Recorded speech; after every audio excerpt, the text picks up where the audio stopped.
আসুন, প্রথম বিষয়টা আসলে এটা আমি আজকে হঠাৎ করে দেখে কিন্তু রক্তহরণ হয়েছে। যেনাকে নিয়ে লাইভ করব, যে মহারাজ আবুল সরকার সাহেব, উনি বাউল জগতের একজন মুরব্বী, আমার পিতৃতুল্য। তো ওনার সাথে সরাসরি একবার সাক্ষাৎ হজরত শাহ আলী বাগদাদি রহমতুল্লাহি আলাইহির মাজার শরীফে হয়েছে। আমি প্রায় সময় শাহ আলী বাবার মাজারে যাই, কিন্তু ওনার সাথে কথা বলার সে সুযোগ হয় নাই। তো হয়তোবা মালিক চায় নাই। আমাদের সমাজে একটা কথা আছে যে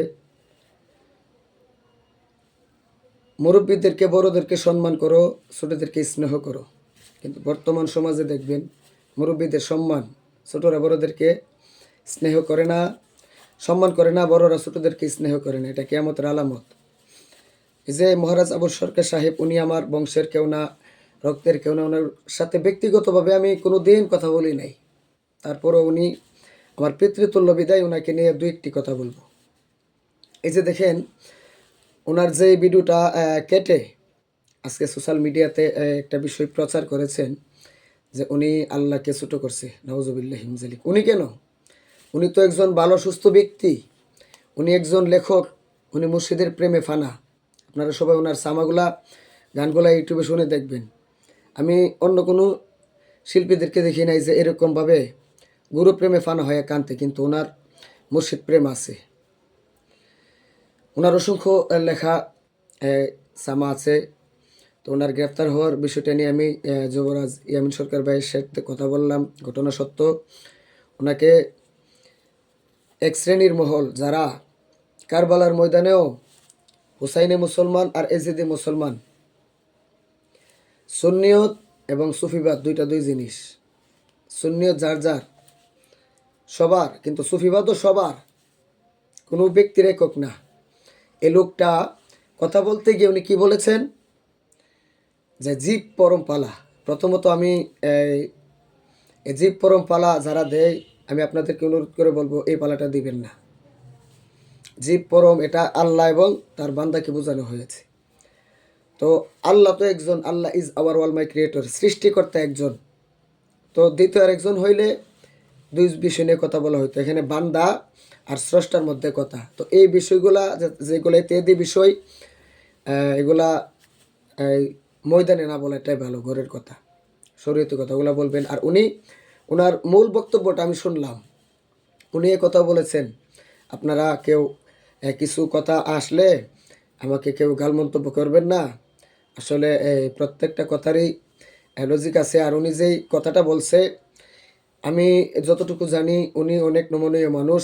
আল্লাহকে ছোটো করবে বা আল্লাহকে ব্যঙ্গ করে কথা বলবে, ওইরকম ব্যক্তি আবুল সরকার সাহেব নয়। যথেষ্ট মানবতা ওনার মধ্যে আছে, এটা ওনার চেহারা এবং এই কথার লেখনির মাধ্যমেই আমি বুঝতে পারছি। ওনাকে নিয়ে আমি অনেক রিসার্চ করলাম। তো যারা মামলা দিছে, তো এর আগে যে মন্ত্রী, প্রধানমন্ত্রী ছিল, ওনার আমলে তো সৈয়দ সরকার সাহেবকে মামলা দিছে। কই ওনার কি হয়ে গেছে এমন? মামলা খাইলে প্রমোশন কমে না, প্রমোশন বাড়ে। তো কথা হলো, প্রথমত আবুল সরকার সাহেব উনি আল্লাহকে ছোট করে কথা বলে নাই। কথার প্রেক্ষিতে হয়তো স্লিপ অফ টান কোনো না কোনো একটা কথা আসতে পারে। আমি একটা ভিডিওতে শুনলাম উনি ক্ষমা চাইছে কথার জন্য। ক্ষমা চাওয়ার পরে মামলা করা, এগুলা হুসাইনি মুসলমানদের কাজ না, এগুলা ইজিদের কাজ। এখন জোর আছে, জোর যার ক্ষমতা তার। উনি যদি ক্ষমা না চাইতো, ওই কথার উপরে অটল থাকতো না। আমি বলছি উনি আবার এটাও বলছে যে আমি তো এখানে আল্লাহর বান্দা দেখি না, জীব পরম দেখি না। আমি, ওনার প্রতিপক্ষ আরেকজন ছিলেন, ওনার নাম হচ্ছে, ওনার নামও মনে হয় আবুল সরকার। ভক্তি রাখি দুজনের চরণে, যে আমি দেখতেছি আবুল আবুল। তো কয়েকটি লজিক টেনে উনি এখানে কথা বলছে। তো এই কথাটাকে কাটসিট করে, এই কাটসিট ভিডিওর দ্বারাই যে বা যাহারা ওনাকে গ্রেফতার করিয়েছেন, আমি সুজন শাহ, ব্রাহ্মণবাড়িয়া জেলা সদর থানার অন্তর্গত তেলিনগর নানাশা দরবারের অতি নগণ্য গুলাম আমি। ওনার অরিজিনাল ভিডিওটা আমি দেখেছি। যথেষ্ট আমি এই বিষয়ের উপরে কথা বলতে পারবো। যদি কেউ এটা নিয়ে আমার সাথে কথা বলতে চান, অবশ্যই পীরজাদা আবির সুজন শাহ একটা আইডি আছে, ওইটা থেকে মেসেঞ্জারে নোট দিবেন, কথা বলবেন। আর কথা বলার জন্য আল্লাহ মুখ দিয়েছে, লেখার জন্য আল্লাহ হাত দিয়েছে, বুদ্ধি দিয়েছে, বুদ্ধি দিয়ে বিবেক খাটিয়ে কাজ করবেন যে ওই ব্যক্তিটার অপরাধটা কি। আমি কোনো অপরাধ দেখি নাই। হ্যাঁ, উনি স্লিপ অফ টান, এটা ভুল, কিছু কথাবার্তা কারসিট হয়েছে, কিন্তু এটার জন্য উনি ক্ষমা চাইছে। ক্ষমা চাওয়ার পরে আবার ওনাকে গ্রেফতার করানো, এটা কোন দেশে আমরা বসবাস করি? যেদিকে তাকাই সেদিকেই মারামারি, হত্যা, রাহাজানি। আহা, আমি বর্তমান সরকার, অন্তর্বর্তীকালীন সরকার, আপনাদের দৃষ্টি আকর্ষণ করে বলছি, একজন নিরপরাধ ব্যক্তিকে আপনারা এই অনতিবিলম্বনার মুক্তির দাবি করছি। আর সমস্ত বাউল শিল্পী যারা আছেন, আপনারা মনে করেন না ওনার বেলায় এটা হয়েছে, আপনি খুব হাহা করে যাবেন না।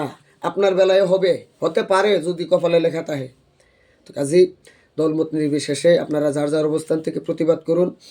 আর যুবরাজ ইয়ামিন সরকার ভাই, ওনার সাথে আমার রীতিমতো কথা হচ্ছে। ওনার জামিন হলে আপনাদেরকে অবশ্যই আমি জানাবো। অবশ্যই নানা শাহ দরবার শরীফের পক্ষ থেকে মহারাজ আবু সরকার সাহেবের প্রশাসনের দৃষ্টি আকর্ষণ করছি, ওনার যেন অনতিবিলম্বে মুক্তির কামনা করছি। আল্লাহ যেন ওনাকে ধৈর্য ধারণে তৌফিক দান করে, আর এটার দ্বারা ওনার প্রমোশন বাড়বে। উনি প্রায় সময় একটা কথা বলে, তোর প্রেম সাগরে ডুইবা মরি আমি, সাতরায়া কুল পাইলাম না, দরদে আমার পুরা কপাল জুরা লাগলো না। তো অনেক ওনার লেখা আছে, আমি প্রায় সময় ওইগুলা শুনি এবং ভাবার চেষ্টা করি। তো অবশ্যই যদি কোনো আজকের লাইভটা নিয়ে কেউ কোনো ব্যঙ্গ করেন, এটার প্রতিবাদ অবশ্যই আমি সুজন শাহ, যেহেতু সরাসরি লাইভে আসতেছি এখন, করবো ইনশাল্লাহ। আর ওনার কথাগুলা, যে মূল ভিডিওটা ওনার একটা অফিসিয়াল আবুল সরকার অফিসিয়াল পেজ মনে হয় একটা আছে, ওইটা থেকে ঘুরে দেখে আসবেন অরিজিনাল ভিডিওটা। কারসিট ভিডিও থেকে ফেতনা যারা ছড়ায়, এগুলা সমাজের দুশ্মন, জাতির দুশ্মন। আল্লাহ পাক আমাদের সকলকে হেফাজত করুক। এবং বাউল মাতা আমার মা আলিয়া বেগম, ওনাকে ধৈর্য ধারণের তৌফিক দান করুক। প্রত্যেকটা ভক্তদেরকে বলবো, আপনারা একটু স্থির হবেন, স্থির হয়ে যার যার অবস্থান থেকে আপনারা সবাই প্রতিবাদ করতে থাকবেন। এই একটা বিষয় গেল। আমি আরও অনেক কথা বলতাম, আমার মিলাদ আছে, আমি ওখানে চলে যাব। দ্বিতীয় কথা হচ্ছে, গতকালকে একটা ভিডিও দেখলাম, রোদারপুরডা ইনজাম। আমি যে সময়ে মাঠে ময়দানে আলোচনা করি ইনজাম, তখন তো ওই মাদ্রাসায় পড়ে কিনা আমি জানি না। তো আমার জানার মতো মাদ্রাসায় ভর্তি হয়নি। সেখানে আমার আর তাহির সাহেবের কথা বলছে যে জিকির নাকি আমাদের কাছ থেকে শিখছে। এই, আমি কোন সময় তোমারে জিকির শিক্ষা দিলাম? তুমি আসলে কি মাথা নষ্ট হয়ে গেছে নাকি? তোমার ব্যক্তিগত লাইফ নিয়ে তো কথা বললে তো তুমি সমাজে চেহারা দেখাতে পারবে না।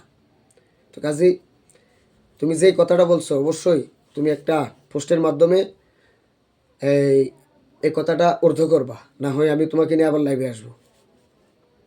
আল্লাহ বলছে, ফাজকুরুনি আযকুরুকুম ওয়াশকুরু লি ওয়ালা তাকফুরুন, তোমরা এমনভাবে জিকির করো যাতে লোকে দেখলে তোমাকে